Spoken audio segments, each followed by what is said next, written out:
근데 많은 사람들이 궁금해할 것 같아요. 박승림 씨가 이제 한국에서 대학교까지 다녔잖아요. 여기서 일도 하다가. 근데 어떻게 뉴욕에 가게 됐고, 또 뉴욕에서 어떻게 금융업에 갖게 됐고, 그게 궁금도 하지만 또 이제 젊은 여성분들이 제 커리어를 쌓을 때 이게 나도 가능한 얘기인 건지, 그래서 그런 것도 되게 재밌어 하지 않을까 생각되네요. 저는 어떻게 해서 뉴욕에 가게 됐어요? 저는 일단 남들과 아주 다른 삶을 살 만큼의 용기는 지금은 너무 다르잖아요. 그때는 이제 전형적인 한국인이었는데, 그래서 저 사실 미국 가기 전까지 저도 금융문맹. 그랬어요? 네, 그치만 저는 돈을 안 썼어요. 그래서 저희 엄마가 그저께도 저한테, 저는 기억이 안 나는데 제가 대학교 때 이따만한 봉지에 500원짜리를 가지고 와서는 바꿔달라고, 그래서 어디서 모았냐니까 다 뭐 맨날 제가 동전 다 모아가지고 그러니까 모으는 건 되게 잘했지만 투자는 못했었죠. 금융 문맹이니까. 아끼는 건 잘했다. 그래서 최소한 하나는 안 쓰는 건 잘했어. 그런 상태에서 미국에 이제 그때 당시에 이제 미드 이런 거 많이 보다가 뉴욕에 대한 막연한 동경이 생기고 일하다가 휴가를 한번 갔는데 너무 좋은 거예요. 이제 뉴욕의 겨울이 얼마나 네스티한지 모르고 날씨 좋은 가을에 놀러 가가지고 그래서 너무 좋아서 여기를 와야겠다 그랬는데, 사실 한국에서 뭐 제가 한국 사람 치고는 나름 영어를 되게 좋아해서, 그러니까 미드를 보면서, 저 고등학교 때 저희 아빠가 드라마 너무 많이 본다고 텔레비전 갖다 버리셨었거든요. 그래서 제가 영어 공부해야 된다고 다시 갖다 놓고 이랬는데, 그래서 영어를 나름 잘한다고는 했지만 뭐 미국에서 제가 뭐 잡을 찾을 수 있는 비자가 있는 것도 아니고, 그래서 대학원을 좀 찾아보다가 이제 뭐 GMAT이랑 뭐 시험 보고 해가지고 한 군데가 딱 됐어요. 그래서 다 떨어지고 또 하나만 딱 됐어요. 뉴욕에 있는. 그래서 그냥 운명이라고 생각을 해서 가서 이제 졸업하고 잡을 찾아서 뉴욕에서 계속 있게 된 거였는데, 그래서 제가 뉴욕에 간 백그라운드는, 근데 그때 당시에 제가 기억이 나는 게, 제 나이대가 뭐 20대일 거 아니에요. 대학교 졸업하고 4년 정도 일하다 갔으니까 다들 주변에서, 제가 성격이 세니까 대놓고 걱정은 안 하시지만 보여요. 한 2, 3년 더 일하다가 시집 가야 되고 결혼해야 되고 이런 게 해야 되는데, 지금 뉴욕을 가버리면 얘는 어떻게 될까에 대한 그런 걱정이 굉장히 많고, 제가 만약에 남자였으면은 그런 게 없었을 텐데 여자이기 때문에 굳이 지금 뭐 거기를 꼭 가야겠니? 이런 게 굉장히 많았어요. 제가 나름 되게 좋은 학교가 됐거든요. 근데도 그런 게 중요한 게 아니고, 회사에서도 왜 굳이 그만두고 그걸 가지, 그런데 제가 그때 제 보스 중에 이제 완전 미국 교포분이 계신데, 그분은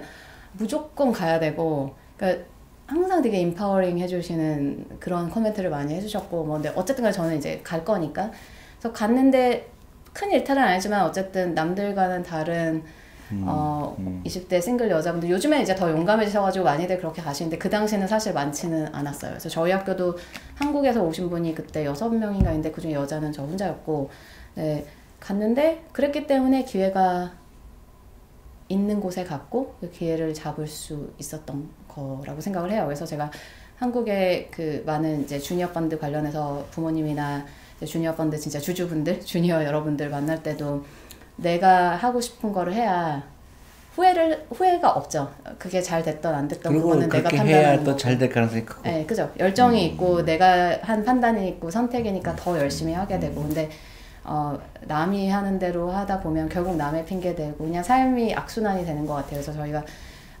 뭐 또 기승전 주니어 펀드 이렇게 가긴 하는데 그런 과정을 통해서 아이들이 스스로의 생각과 스스로가 하고 싶은 것과 막 그런 창업자 정신과 이런 것들을 다 해서 남들이 안 하더라도 용기 있게 할 수 있는 그런 마인드도 가졌으면 하는 바람이 있습니다. 근데 저번에 그 사적으로 얘기할 때 옆에 들어보니까 회의하는 때 질문 안 해서 혼났다는 맞아요. 그래서 제가 저희 주니어 펀드 강연 자료에 항상 이제 대표님 말씀하시는 자본이 당신을 위해서 일하게 하라와 복리의 마법, 요거는 우리는 기본으로 들어가는데 제 강연 자료에는 이제 항상 하나가 질문하는 습관을 기르자인데, 저도 기억이 나요. 대학교 때 어떤 애가 이렇게 끝날 때쯤에 질문하고, 그리고 한국 왜 중간에, 그 당시에는 중간에 질문은 절대 안 하고 그랬지. 이제 강의 끝날 때쯤에 질문할 사람 그래도 거의 질문이 없는데 가끔 이제 질문하는 친구들이 있으면 저도 그 구석에 앉아서 쟤는 왜 지금 질문을 하지, 나가야 돼, 밥 먹으러 가야 되는데 이랬던 사람 중에 하나예요. 그냥 내가 찾아보면 되고 따로 물어보면 되는데.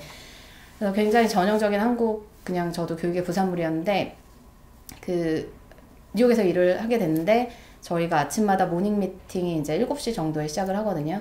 그러면 아시아에서 뭐 이제 애널리스트 분들이 다양한 뭐 인도 분들, 싱가포르, 중국 분들이 이제 다 컨퍼런스 콜을 해가지고 발표를 하면 서로 막 그런 거에 대해서 질문을 하는 거예요.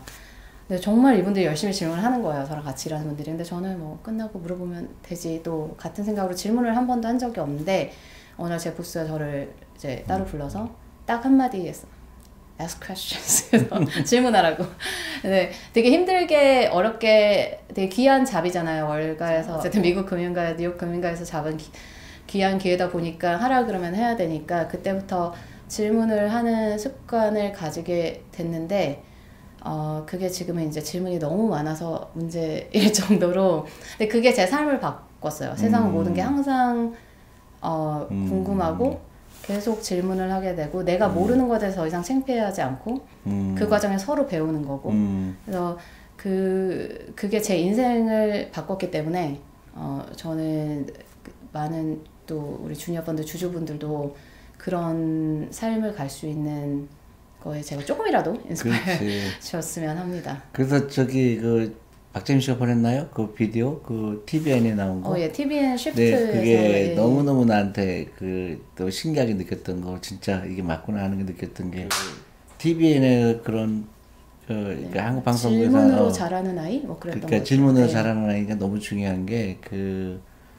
저는 이제 그 이 미국 교육을 보고 우리 애가 다녔던 학교를 보고 아이들이 그냥 너무너무 손을 많이 드는 거예요. 진짜 내가 생각해도 궁금할 수 있는 질문들을 하고 그러는 게, 참 이게 대단하다, 이 질문이. 근데 이제 그 TV 프로그램에서 한국의 모 방송국에서 나온 프로그램 중에 하나인데 아주 잘 나타낸 것 같아요. 그 질문이 구글에서 이제 인재를 뽑는데 한국 사람을 인터뷰하는데, 비행기에 탁구공이 몇 개 들어가느냐. 그런 질문이에요.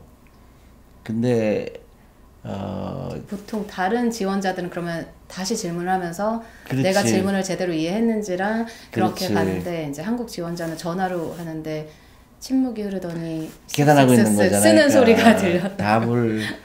답을 맞춰야 된다는 강박관념이잖아요. 그 정확하게.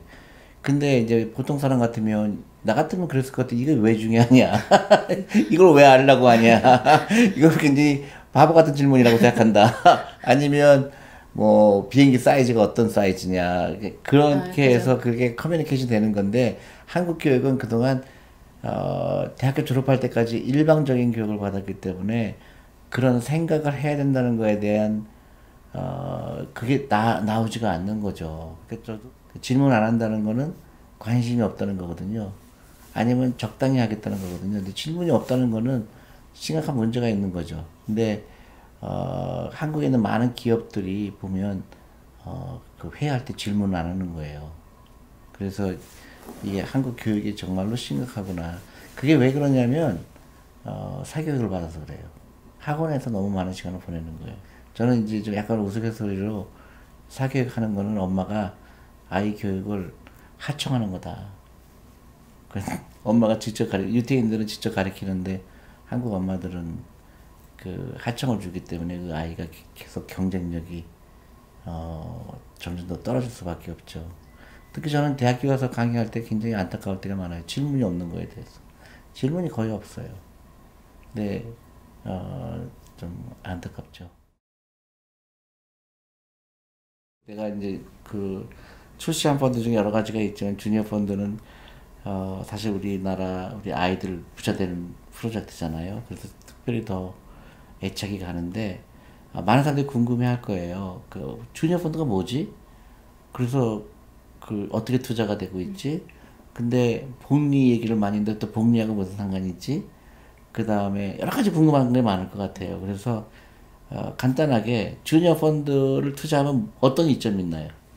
주니어 펀드를 투자하면 일단 전 세계 미래를 만들어가는 다양한 기업들의 주주가 되는 엄청난 사실 단 아이들이 하루에 뭐 1,000원, 5,000원으로 전 세계 리더인 회사들의 주주가 될 수 있는 기회라는 것 자체가 저는 굉장히 차별화되는 거라고 생각을 하고 두 번째로는 이제 저 뭐 다 많은 모든 펀드 매니저분들이 그러시겠지만 개인적으로 주니어 펀드나 오먼 펀드 같은 경우 제가 자산운용 보고서 쓸 때 특히나 더 혼을 담아서 쓰고 왜냐면 저 스스로가 워킹맘이고 아이가 있고 또 저희가 일하는 여성이고 하다 보니까 그 두 펀드는 사실 평소에도 그 자산운용 보고서에 우리 투자자분들이 우리 고객분들이 이 펀드가 어떻게 해서 더 결국은 높은 수익률을 창출할 수 있을지에 대한 연결고리를 계속 설명을 더 쉽게 해드리기 위해서 평소 때도 그거 관련된 기사나 뭐 다양한 세계에서 일어나는 일들에 굉장히 관심을 많이 가지고 보게 되더라고요. 어쩔 수 없이. 그래서 하다못해 제가 이번 하다못해라기보다는 이제 제 딸과의 대화에서도 이번에 그 4분기 보고서에 이미 이제 다 나와 있지만 퍼블릭 인포메이션이긴 하지만 제가 엘사에 대해서 많이 썼어요.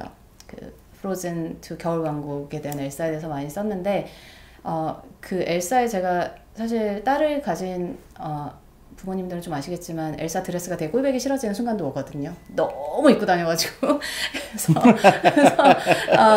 그런 순간도 오는데 제가 갑자기 좀 다르게 본 게 저는 딸 이제 노모다 보니까 장난감이나 책을 다 물려받아요. 제 친구들 애들은 다 커가지고 이제 저한테 다 쓰레기를 저한테 이제 버리는 거죠. 그런 거 사는 거 아니지. 네, 그래서 저는 이렇게 장난감을 되게 새로 많이 사주고 이런 적이 없다 보니까는 장난감의 실제 가격들이나 이런 거에 대해서 좀 개념이 없다가 제가 그 딸이랑 이렇게 홍콩 비행장을 한번 경유할 일이 있었어요. 그러니까 비행기 갈아타는데 거기에 디즈니 스토어가 있거든요. 그래서 딸 생일 다음이었어요. 그래서 아직 생일 선물도 안 사주고 있어서 디즈니 스토어에서 뭘 사줄게 이러고 갔어요. 근데 프로즌 2가 나온 다음 최근이었는데 너무 비싼 거예요. 그래서 말려면 더 비싸지. 특히 프로즌은 그 프로즌과 관련된 모든 그 프랜차이징, IP 프랜차이징은 너무 비싸서 제가 딸한테 저기 한국 가서 다 더 좋은 걸 사줄게 이러는데 이제 다행히 이렇게 바닥에 들어놓고 이런 스타일은 아니라 가지고 그리고 먹는 걸 너무 좋아해요. 그래서 이제 먹는 걸로 회유를 할 수가 있는데 제가 그때 딱 느낀 게 이 디즈니라는 회사의 그 컨텐츠의 이제 IP 파워가 엄청난 거잖아요. 하나의 그렇지. IP가 사실 지금 디즈니 스토어에 가면 백설공주 드레스도 한 2, 3만 원은 줘야 될 거예요. 엘사 드레스는 거의 뭐 7, 8만 원, 9만 원. 똑같은 레고인데 엘사가 들어간 레고는 가격이 훨씬 더 비싸요. 그게 바로 그러니까 IP의 컨텐츠의 파워거든요. 한 번 한 걸로 10년, 20년을 계속 돈을 버는 확장성이 엄청난 비즈니스인 거잖아요. 그렇지. 그래서 그 순간에도 저는 저희 주니어 펀드에 저희가 이제 디즈니 같은 회사들을 그렇지. 좋아하니까 역시 이 회사는 계속해서 근데 뭐 사실 이 회사가 잘 되길 바라면 제가 그날 그걸 샀어야 됐는데 아니지. 저 하나가 뭐 기여한다고 아니지. 회사 매출에 그 인형을 사줄 돈으로 주니어 펀드를 사주는 그렇죠. 거지. 그래서 저 같은 경우니까 예를 들면 진짜 평상시에도 딸이랑의 대화나 뭐 에피소드에서도 주니어 펀드의 어떤 영감, 인스피레이션을 되게 많이 받고 사실 그 정도로 되게 열정이 있다라고 저는 스스로 생각하고 있습니다. 그래서 근데 뭐 기본적으로는 주니어 펀드에 저희가 투자하는 저희가 ETF에도 투자하고 있고 개별 주식들에도 투자하고 있는데 기본적으로는 다 돈을 결국은 잘 벌어야 하는 회사들이고 현금 창출 능력이 좋은 회사들이에요. 근데 그 중에서 우리 아이들에게 더 의미가 있을 것이라고 생각되는 기업들, 아이들이 함께 성장해 나가면서 저희 자산운용 보고서를 분기마다 보면서 본인들이 나중에 미래에 뭐를 꿈꿀 수 있는 어떤 되게 다양한 생각들, 내가 미국의 이런 기업의 CEO가 이런 얘기를 했구나. 저희가 뭐 예를 들어 최근에 나이키라는 회사에 대해서도 적었는데 나이키의 CEO가 어떤 커뮤니케이션을 주주들과 했는지 제가 그런 것도 다 공유 드리고.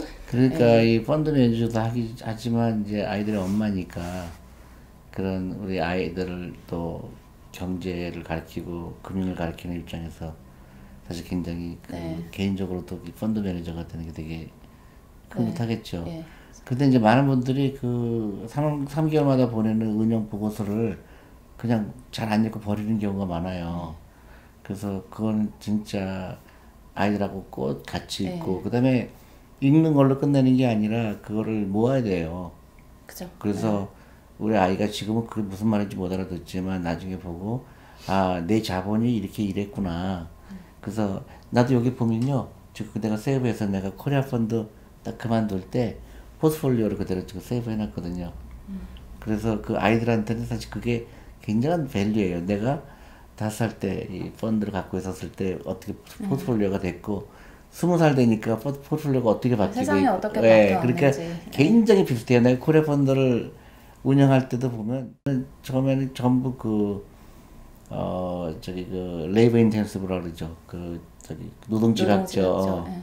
그러다가 이제 캐피탈 인텐시브 하는 거 바뀌어서 이제 자본지각죠. 통신이라든가 예. 뭐 철강이라든가 이제 그런 걸로 했다가 지금은 이제 서비스죠. 뭐 카카오라든가 뭐 네이버라든가 이제 그게 변하는 거를 아이들이 세상이 변하는 거를 그거를 읽으면서 알 수가 있겠고 또 하나는 우리가 영어로도 보내는 이유가 그 제가 세 번째 얘기하려던 아, 주니어 그래? 펀드 오케이, 세 오케이. 번째 저희가 맞아. 주니어 펀드에 그런 어떤 자금으로 돈이 없다 여윳돈이 없다 이러시는 분들 많은데 일단 여윳돈은 항상 미리 떼어놓는 돈이라는 거는 많은 교육을 통해서 아시고 계실 거고 저희가 최소한 영어 가입비는 쓰시지 마시고 그 영어 가입비를 주니어 펀드에 투자하라는 의미에서 저희 운용 보고서 같은 경우에는 영문으로도 나가고 있고 그리고 여기서 저는 개인적으로 이제 미국 같은 경우 하나 뭐 저만의 어떤 팁을 드리자면 미국 같은 경우는 이제 CEO와 CFO들이 분기마다 실적 발표를 직접 하고 이제 그 애널리스트들로부터 질문도 받고 하는 시간을 가지거든요.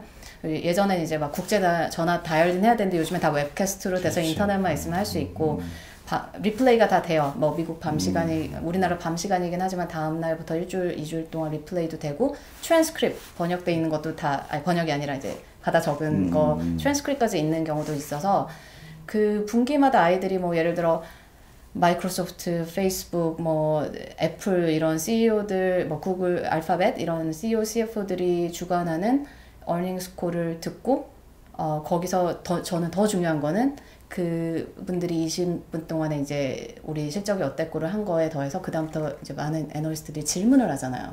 그 질문을 듣는 것만으로 배우는 게 너무 많거든요. 당연하죠. 저 사람은 이 사람은 이거 이렇게로도 생각을 하고 질문을 하네. 저 사람은 또 저런 관점에서도 보는구나.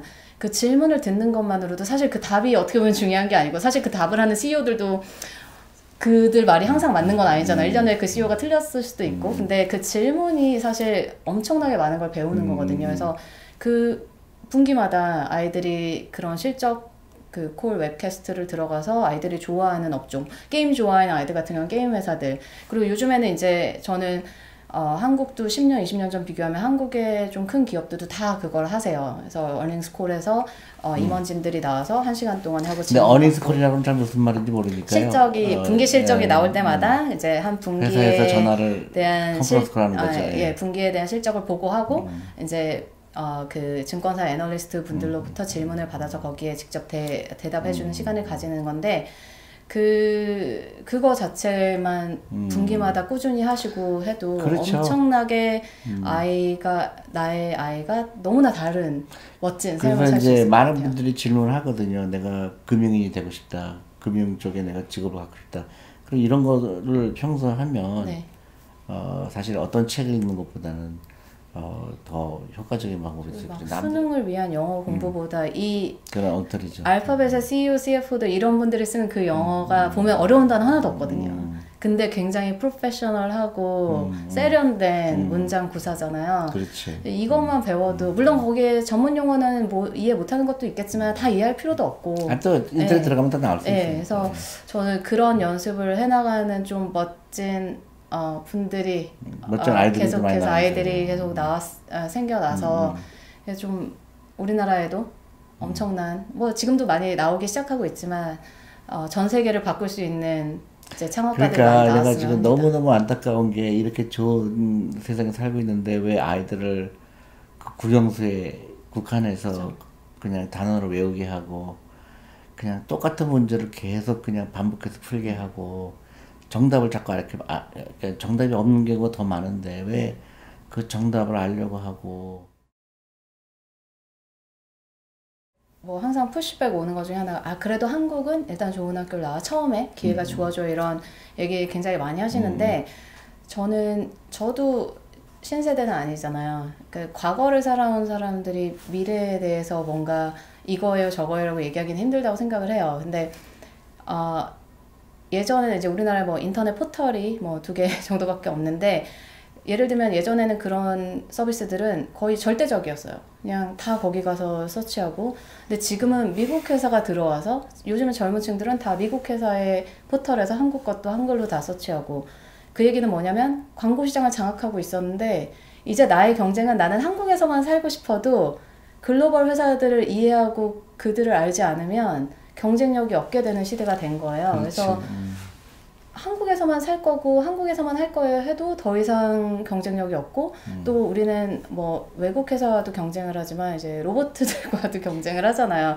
사실 제가 대학교 졸업하고 제 첫 직장은 지금 90% 기계로 대체됐어요. 제가 첫 번째 하던 일은. 근데 이제 네, 그래서 이제 박사님 씨는 이제 꽤 성공했고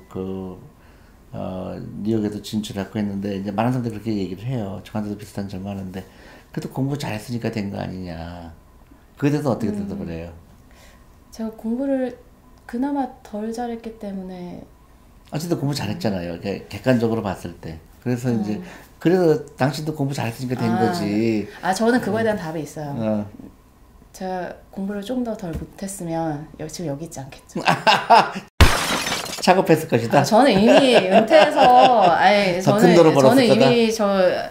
엄청난 부자가 돼서, 네. 맞아요. 지금 여기서 유튜브를 찍고 있지 않을 것 같습니다. 근데 내가 하여튼 우리가 사실 짧게 찍으려고 그랬는데 네. 상당히 시간이 많이 갔네요. 하여튼 대표님이랑 저랑 다 할 말이 너무 많은. 그러니까 다음에 또 그런 기회가 많을 거예요. 그래서 그런 에피소드 사람들이 그런 것도 궁금해 하시더라고요. 뉴욕의 그런 금융계에서 일어나는 일들 사실 생각해보니까 굉장히 좋은 에피소드가 많은데 또 다음에 또 이게 처음으로 끝나는 게 아니죠. 이게 또 계속 해야 될 거니까. 제가 금융문맹 탈출기 이런 거. 오케이. 저의 금융문맹 탈출기 뭐 이런 거 다음에.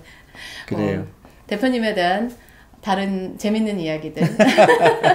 나는 재미난 얘기 별로 없어요. 그래요. 네. 고마워요. 감사합니다. 네. 감사합니다. 감사합니다. 네. 잘 굴러가고 있죠? 이거 빨간색 들어와 있는데. 네네네. 숫자 굴러가고 있죠? 숫자가 어디? 네, 굴러가고 있어요. 굴르진 않고 있어. 넘어가고 있어. 안녕하세요. 메리츠 자산운용의 존리 대표입니다. 오늘은요, 저 혼자 출연하는 게 아니라, 앞으로는 저뿐만 아니라, 특히 우리 회사의 펀드 매니저들, 애널리스트들, 같이 출연하는 프로그램을 많이, 왜 이렇게 웃어? 웃지 마! 왜 이래? 아니, 웃어서 내가 웃어요. 이거 편집하지 내보내요. 왜 계속 웃어? 웃으면 안 되지. 우리는 이런 거. 제가, 아,